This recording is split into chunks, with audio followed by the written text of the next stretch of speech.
I am Iron Man.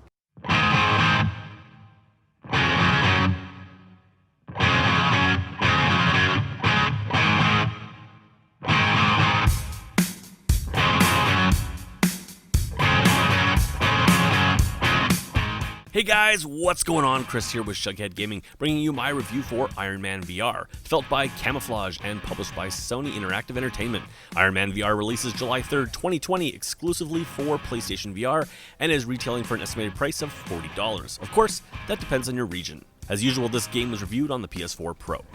Don the PlayStation VR headset to suit up as Iron Man in a way never possible until now. Tony Stark has retired from making weapons and instead creates technology used to battle evil as Iron Man. After several years as a world-famous superhero, Tony is attacked by the mysterious Ghost, a hacker and anti-corporate activist who repurposes old Stark Industry weapons. As we approach the end of the PS4 lifespan, Iron Man VR could very well be the last big PSVR release on this aging hardware. Let's tear down the hype and see if it delivers. As always guys, if you like this video, please hit that like button. It not only helps the channel, but virtual reality as a whole. And if you'd like to see more VR content from me, please consider subscribing. And for video updates, hit that bell icon. Also, for more VR info, you can also follow Shughead Gaming on Facebook and Twitter. Kicking things off, let's take a look at graphics. Iron Man VR is honestly a game I never thought possible on the PS4 hardware. With draw distance being one of VR's biggest hurdles even on more powerful hardware, the idea of a free-roaming superhero game where the player could freely fly around seemed like something for a few years down the road. Even when we got our first glance at the early Iron Man VR footage, I think most thought it would be a quick cash grab on-rail shooter like we've seen in VR many times before. Shockingly though, Iron Man is neither of these and instead aims to deliver the exact opposite with ambitious open stages, giving us the space to really fly in VR. However, this ambition was never going to come without a cost, and as such, Iron Man VR can be a bit of a mixed bag on the visual side of things. Not unlike just about any flight game that has ever been made, Iron Man VR is visually at its best when up in the open air flying around its moderately spacious set pieces. Up in the sky, Iron Man VR at first comes off every bit the part of a big budget VR title, with maybe the exception of some slight anti-aliasing issues. However, further time flying around in the game's handful of stages, and it's hard not to notice the compromises Camouflage had to make to bring this flight fantasy to the PS4 hardware. Bigger and visually more impressive stages like the opening plane sequence seen in the demo and the shield helicarrier stages, while nice to look at, quickly show themselves to be almost matte painting backdrops in which you will never reach or land in. These spacious set pieces work just fine given the style of the arcade combat at hand, but it is slightly immersion breaking and tends to highlight the game's already flat feeling. However, it is in other stages like the night-soaked Shanghai set piece where Iron Man shows its limitations by actually making the mistake of letting us hit street level. Like a good magician, you never let your audience see behind the stage, but unfortunately Iron Man VR at times certainly does just that with extremely low-level textures and just an overall level of polish simply lacking. It is stages like Tony's Malibu mansion seen in the demo where the game seems to find a better balance of scope and texture detail, with little pop-in, better balancing ambition and computing horsepower. Unfortunately, with only really 5 set pieces recycled through the game's 12 stages, only a few really nail this balance and still suffer from the fatigue that the others do upon your frequent revisits. This same level of fatigue can be felt when looking at the lack in enemy variation, resulting in a handful of land and air drones that simply lack much in the way of inspiration in either design or animation. Fortunately, a healthy dose of lighting and particle effects, although not very sophisticated, do give the whole game a level of spit and polish that raises its overall graphics game. Speaking of Iron Man VR's graphics game, the suit itself is awesome and at times almost worth the price of admission if you're an Iron Man fanboy. Well, okay, maybe they've got the legs, but like a fat guy, you won't be seeing much down there anyway. And that brings me full circle to my original comment in that Iron Man is at its best when it has you flying around. Between every flying level, you will find yourself teleporting around many locales, from Tony's lab to Nick Fury's shield helicarrier. These stages, while detailed and interesting from a fan standpoint, simply lack the polish in both the sets and character animation that one would expect from a Sony-published title, coming off actually much below what we saw in the early PSVR title Batman Arkham VR. It is especially here in these inside stages where a pro patch would have really helped cut down on the poor anti-aliasing and shimmer that the flight stages mostly avoided by simply being in a state of constant movement. And while my comments may seem rather negative, it's funny how thinking back, when I was flying around as Iron Man, it didn't matter that much. When taken as a whole, visually, Iron Man VR has its share of issues, but given that Camouflage took on what seemed impossible in this generation of console hardware, and mostly delivered, I can actually excuse most of them with the understanding that this experience was never going to come at this time without some real concessions. Pro enhancement would be my one real request here, but even that still seems like a person in a lake asking for a glass of water. Sound is up next. You don't buy tech from terrorists. Suppose we could pirate it. That would justify the eye patch.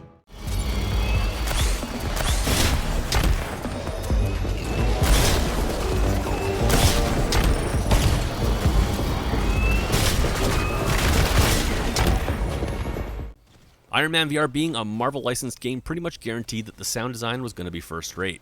Sound effects sound ripped right from the movies and immediately give the game a sense of authenticity, grounding it in the Marvel universe. Also, like the movies, the action here is loud and furious with explosions and laser blasts filling the sound mix. This cinematic flair is greatly doubled down on with the inclusion of an appropriately epic orchestral score that is bombastic at times and equal parts subdued when appropriate. You won't find any memorable music themes here, but the soundtrack wonderfully elevates the game to theatrical film levels. Voice acting, while not from the film cast, are well delivered, but a little over the top, tending to make Iron Man VR come off more like a Saturday morning cartoon than the theatrical movies. The writing here also reinforces that with a script that has the flavor of the characters we know, but with a noticeably different style and tone. The result is a Tony Stark that simply lacks the wit and depth that we have come to expect with Robert Downey Jr. in the suit, and something much more akin to the animated series of Aladdin we grew up with, instead of the Robin Williams voiced feature film. And that brings us to gameplay. As an 80s kid that, like many, was obsessed with comic books, video games, and sci-fi fantasy movies, my answer to the age-old question of what superpower would you have if you could only have one was unequivocally to fly. I mean, literally, I dreamt about it at least 3 times a week.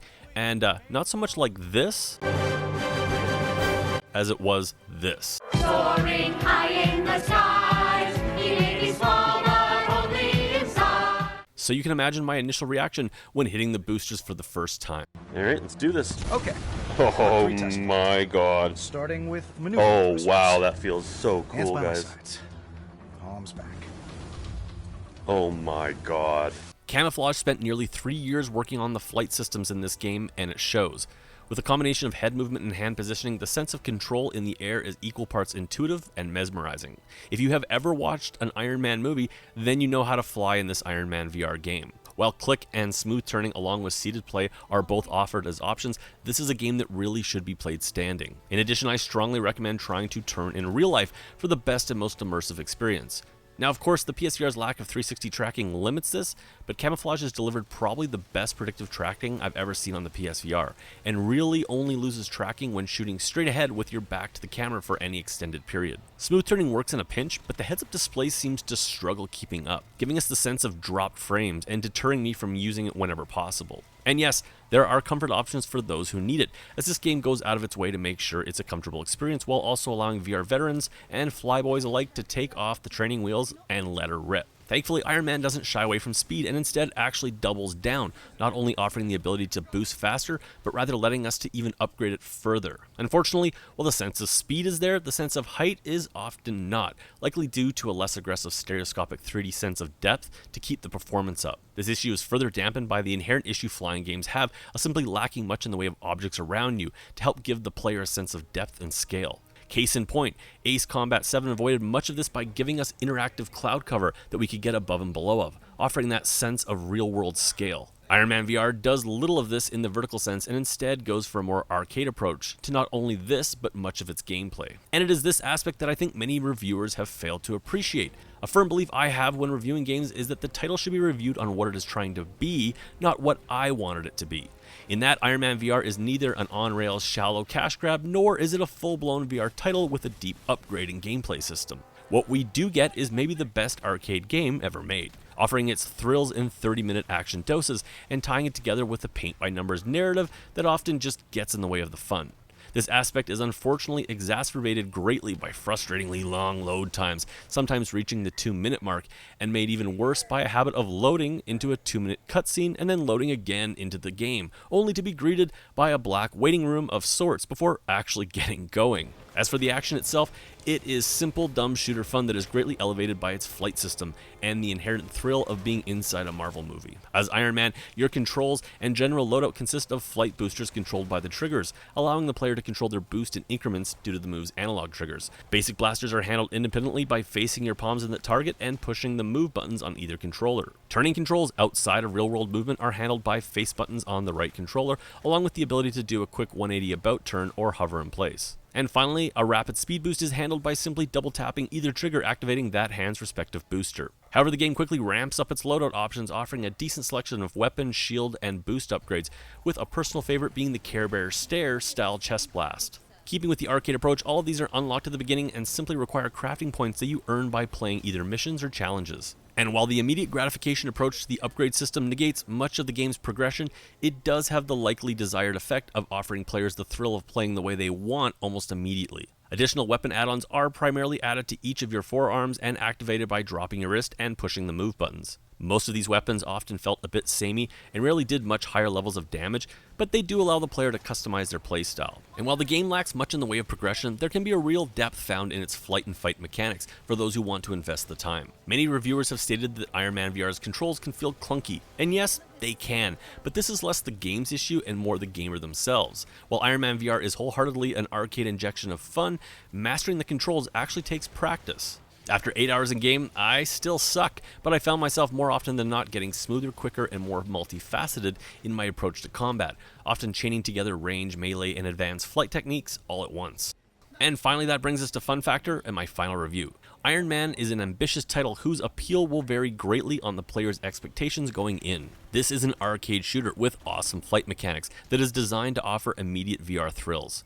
It is not the deep experience some had hoped for, nor is it the cheap cash grab many feared. Unfortunately, most of Iron Man's 12 stages often boil down to a tiresome rinse and repeat game loop, made even more monotonous by frequent repeats of the same 5 or 6 set pieces. As such, it is a game that works much better when taken in short doses and not being bogged down by its generic narrative and long load times. When Iron Man VR gets out of its own way and fully commits to its strengths of flight and combat, it can be an absolute blast, and it had the kid in me screaming with glee, and actually that was probably the adult in me too. As you guys know, I hate numbered review scores and instead rate games on the basis of buy it, burn it, or wait on it. This is a tough one, as Iron Man VR can at times be equal parts awesome and frustrating. Along with its upper tier VR price point, this really comes down to what you want out of this game. If, like me, you want to feel the rush and freedom of looking up in the sky and moments later being there, there's simply nothing better for this than Iron Man VR. However, for some, this rush will fade quickly, and outside of the arcade combat, there just isn't much here to chew on. As such, I would recommend you decide how much the rush of being Iron Man is worth to you. For many, this will mean a wait for a sale, but the flying. Anyways, guys, that's it for me. If you like this video, please hit that like button, and if you want to see more VR content from me, please consider subscribing. And for video updates, make sure you hit that bell icon. I'll catch you guys on my next video.